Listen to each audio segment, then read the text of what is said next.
তোমরা যারা বিদ্যাসাগর ইউনিভার্সিটিতে পিজি অ্যাডমিশন করেছো 2026-27 জন্য, তোমাদের ফিজিক্যাল ভেরিফিকেশনটা কবে থেকে শুরু হচ্ছে এবং তোমাদের কি কি ডকুমেন্ট নিয়ে যেতে হবে এবং তোমরা যারা হোস্টেলে থাকতে চাও তার কি নিয়ম আছে, সকল কিছু বিস্তারিত আমি এই ভিডিওতেই আলোচনা করে দিচ্ছি। চলো তাহলে ভিডিওটা শুরু করা যাক। প্রথমেই তোমরা দেখে নাও, এই নোটিশটা আমি একটু এডিট করেছি যাতে এর পিকচার কোয়ালিটিটা বাড়ে। এছাড়া এটা অফিসিয়ালি নোটিশ। এটা দেখে নাও 2 তারিখে বেরিয়েছিল, 2/7/2026, এবং এখানে পুরো প্রক্রিয়াটা বলা হয়েছিল।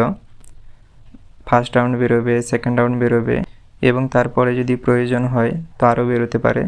তো মূলত এখন তোমরা জানো প্রায় 4টাখানি রাউন্ড হয়েছে এবং এখন বর্তমানে প্রক্রিয়াটা কমপ্লিট হয়ে গেছে।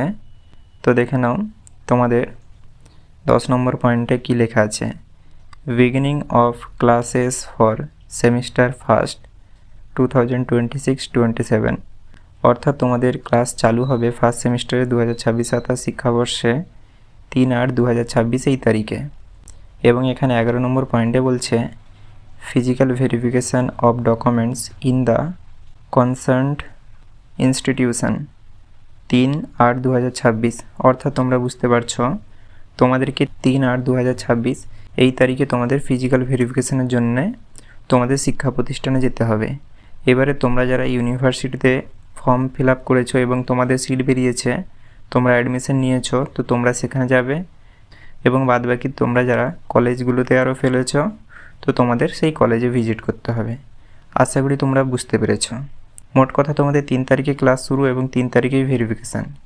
তো তোমরা যে বিদ্যাসাগর ইউনিভার্সিটিতে সিট পেয়ে গেছো, তো তোমরা বিদ্যাসাগর ইউনিভার্সিটি যাবে এবং তোমরা যারা কলেজগুলোতে ফেলেছিলে, যেই কলেজে তোমাদের নাম এসছে বা তোমরা যেখানে অ্যাডমিশন নিয়েছো ওই কলেজে যাবে।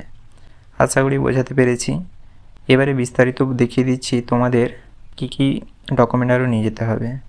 তোমাদের একটা 50 পাতার পিডিএফ বেরিয়েছিল, তোমাদের যদি মনে থাকে, তো সেইখানেই তোমাদের মূলত এই পেজটা ছিল এবং এটা আমি অনেক আগেই আলোচনা করে দিয়েছিলাম তোমাদের সঙ্গে যখন প্রথমে ভিডিও বানিয়ে দেখেছিলাম তোমাদের কবে থেকে কি স্টার্ট হচ্ছে। তো সেই পিডিএফেই ছিল। তো এটা এখন আমি আবারও তোমাদের জন্য পড়ে শুনিয়ে দিচ্ছি কি কি আছে। দেখেন এখানে প্রথমেই বলছে যে ফিজিক্যাল ভেরিফিকেশানের জন্যই লাগবে এটা তোমাদের। প্রথমেই বললাম তোমরা যারা কলেজে যাচ্ছ কিংবা ইউনিভার্সিটি যাচ্ছ, তোমাদের সবাইকেই এই সকল ডকুমেন্টগুলো নিয়ে যেতে হবে। প্রথমেই বলছে তোমরা যে অ্যাপ্লিকেশান করেছিলে বিদ্যাসাগর ইউনিভার্সিটির ওয়েবসাইটে, তার প্রিন্ট আউটটা এবং সাথে তোমরা তোমাদের পাসপোর্ট সাইজের রঙিন ছবি নিয়ে যাবে। তারপর 2 নম্বরে বলছে মাধ্যমিক, উচ্চ মাধ্যমিক এবং কলেজের মার্কশিট আনতে। এবারে কলেজের বলতে কলেজের তো আর একটা মার্কশিট হবে না, তো তোমাদের সকল মার্কশিট, তোমাদের কাছে যতগুলো মার্কশিট আছে ততগুলো, এবং সাথে তোমাদের ইউনিভার্সিটির রেজিস্ট্রেশন সার্টিফিকেটটাও লাগবে। এগুলো সকলগুলো তোমরা জেরক্স আনবে এবং তার নিচে তোমরা সই করে দিবে তোমাদের নামটা। তারপরে তোমরা মাধ্যমিকের অ্যাডমিট কার্ড আনবে তোমাদের ডেট অফ বার্থ প্রুফ হিসাবে। তারপরে তোমাদের যাদের কাছে কাস্ট সার্টিফিকেট এবং ডিসেবিলিটি সার্টিফিকেট আছে, তো তোমরা সেটা আনবে। এখানে প্রত্যেকটা যেগুলো আমি বলছি, আর আমি বলছি না যে জেরক্স আনতে হবে এবং তোমাদের নিচে সই করতে হবে। তোমরা বুঝতেই পেরেছো, প্রত্যেকটা তোমাদের জেরক্স লাগবে এবং সাথে তোমাদের নিচে সই করে দিতে হবে। এবারে এখানে বলছে তোমরা যারা সংরক্ষণের আওতায় আছো, তো তোমরা সংরক্ষণ তারাই পাবে যারা পশ্চিমবঙ্গের স্থায়ী বাসিন্দা। এবং তোমাদের এই পয়েন্টে বলছে তোমাদের যাদের কাছে ইডব্লিউএস সার্টিফিকেট আছে, তোমাদের পুরনো সার্টিফিকেট চলবে না, কেবল চলবে 2026-27 অর্থবর্ষের। এবং এখানে বলছে তোমরা যারা গেম বা স্পোর্টস এই কোটাতে যদি আবেদনটা করেছো, আন্তর্জাতিক, জাতীয় কিংবা রাজ্য, তো তোমাদের লাস্ট 2 বছরের সার্টিফিকেটটা ভ্যালিড, এখানে সেটাই মূলত বলছে। তারপরে এখানে বলছে তোমরা যারা অন্য বিশ্ববিদ্যালয় থেকে আসবে বিদ্যাসাগরে, তো তোমাদের এখানে মাইগ্রেশন সার্টিফিকেটটা লাগবে এবং এটা তোমরা এখন না দিলেও কলেজে কিংবা ইউনিভার্সিটিতে ভর্তি হয়ে যাওয়ার পরে, অর্থাৎ ফিজিক্যাল ভেরিফিকেশানটা হয়ে যাওয়ার পরে 2 মাসের ভেতরেই দিতে হবে। এবং এখানে এটা বলছে যে তোমরা যারা বিদ্যাসাগরের স্টুডেন্ট ছিলে এবং কোনো কারণে তোমরা মাইগ্রেশন নিয়ে অন্য কোথাও চলে গেছো, মাইগ্রেশন পেয়ে যাওয়া মানে এটাই তুমি আর এই বিশ্ববিদ্যালয়ের স্টুডেন্ট না, তো তোমাদের এখন 20% কোটাতেই বিবেচনা করা হবে, এখানে মূলত সেটাই বলছে। এবং 8 বলছে আধার কার্ডের ফটোকপি এবং 9 বলছে তোমাদের এবিসি আইডি অর্থাৎ একাডেমিক ব্যাংক অফ ক্রেডিট, ওইটার প্রিন্ট অথবা জেরক্সটা দিলেই হবে। এবং তোমাদের এই 10 নম্বরে বলছে তোমাদের অ্যান্টি র্যাগিং ফর্মটা ফিল আপ করতে হবে এবং ওটাকে তোমাদের সইয়ারও করে ভেরিফিকেশানের দিনকে নিয়ে যেতে হবে। এই অ্যান্টি র্যাগিংটা তোমরা কেমনভাবে কি করবে এই বিষয়ে আমার বিস্তারিত ভিডিও দেওয়া আছে আই বাটনে, এই ভিডিওর ডেসক্রিপশানে এবং ভিডিওর শেষে আমি লিঙ্কটা দিয়ে দেবো, তোমরা চাইলে দেখে করে নিতে পারো। বাড়িতে বসে এটা মোবাইল ফোনের সাহায্যে খুব সহজেই করা যায়। এটা প্রথমে অনলাইনে করতে হয়, তারপরে ওটাকে প্রিন্ট বের করতে হয় এবং ওখানে 1-2 সিগনেচার তোমার এবং তোমার গার্ডিয়ানের করে এটা তোমরা ভেরিফিকেশানের দিন নিয়ে গেলেই কাজটা কমপ্লিট। আমি কলেজে দেখিয়ে রেখেছি, তো কলেজ ইউনিভার্সিটি একই রকমেরই হবে প্রায়। তোমরা যদি ভিডিওটা দেখো ওটা থেকে ধারণা পেয়ে যাবে, তো তোমরা নিজেরাই বাড়িতে করতে পারবে, কোনো অসুবিধা হবে না। এবারে এখানে বলছে 2 নম্বর পয়েন্ট থেকে 10 নম্বর পয়েন্ট অবধি সকল ডকুমেন্ট তোমাদের অরিজিনালও সাথে আনতে হবে। তোমরা জানো আমি প্রত্যেকটা বললাম জেরক্স করতে হবে এবং নিচে সই, কিন্তু এখানে বলছে সাথে অরিজিনালটাও আনতে হবে। এই যে 2 নম্বর পয়েন্ট থেকে পুরো নিচ অবধি অর্থাৎ 10 নম্বর পয়েন্ট অবধি তোমাদের সকল কিছু অরিজিনাল এবং জেরক্স দুটোই লাগবে।